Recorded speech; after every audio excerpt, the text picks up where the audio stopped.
সড়ক ও রেলপথে যাত্রী চাপ কম থাকলেও নৌপথে যাত্রীদের স্রোত। দেশের দক্ষিণ পশ্চিমাঞ্চলে যাত্রীদের ঢাকা ছেড়ে যাওয়ার খবর জানতে সরাসরি যাচ্ছি সদরঘাট লঞ্চ টার্মিনালে, যেখানে আছেন স্টাফ করেসপন্ডেন্ট ইফতেখার রেজা।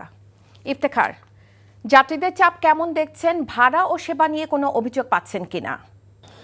ধন্যবাদ। আজকে অনেক প্রতিষ্ঠানে শেষ কর্মদিবস হওয়ার কারণে মূলত আজকে ২৮ রমজানের দিন ঠিক দুপুরের পর থেকে আমরা যেটি জানতে পেরেছি সদরঘাট এলাকায় যাত্রীর চাপ বাড়তে থাকে এবং সেই যাত্রীর চাপ এখনও সেই বাড়তেই আছে এবং আমি যদি দেখাই সেই যাত্রীরা এখনও আসতেই আছেন বিভিন্ন লঞ্চে বা বিভিন্ন গন্তব্যে যাবার জন্য। মূলত দেশের দক্ষিণাঞ্চলে পটুয়াখালী, বরিশাল, ভোলা সহ বিভিন্ন এলাকার যাত্রী যারা রয়েছেন তারা আসছেন এবং আজকে অন্যান্য দিনের তুলনায় অনেক বেশি যাত্রীর চাপ এবং টিকিট পাওয়ার যে বিষয়টি, সে বিষয়টি আজকে যে যাত্রীদের বিভিন্ন গন্তব্যের যাত্রীকে আমরা জিজ্ঞেস করেছি যে টিকিট পেতে কোনো সমস্যা হয়েছে কিনা। তারা আমাদের জানিয়েছেন যে অন্যান্য বারের তুলনায় এবছরের টিকিট প্রাপ্তিতে তেমন একটি সমস্যা হয়নি এবং যে টিকিটের যে দামের যে বিষয়টি, সে দামটিও তারা নির্ধারিত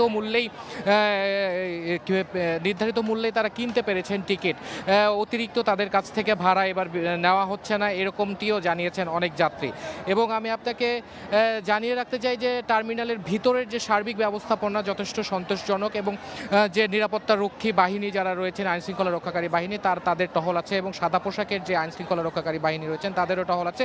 যতটুকু অব্যবস্থাপনা আজকে যদি আমরা লক্ষ্য করি, সেটি মূলত যাত্রীদের চাপের কারণেই মূলত আমরা লক্ষ্য করছি। এর বাইরে আর তেমন অব্যবস্থাপনা আমরা লক্ষ্য করিনি আজকে এখন পর্যন্ত। এবং আমরা কিছু যাত্রীকে জিজ্ঞেস করেছিলাম যে সড়ক পথে যাবার সুযোগ থাকলেও তারা কেন লঞ্চ পথ বেছে নিচ্ছেন বা নদীপথ বেছে নিচ্ছেন। তো আমাদের তারা জানিয়েছেন যে যুগ যুগ ধরে চলে আসা যে ঐতিহ্য লঞ্চে করে ঈদে বাড়ি ফেরার জন্য, সেই আনন্দটা পরিবার পরিজনের সাথে ভাগাভাগি করে নিতেই মূলত তারা লঞ্চে যাত্রা করছেন। তো এই ছিল সদরঘাট এলাকা থেকে ঈদ যাত্রার সর্বশেষ তথ্য।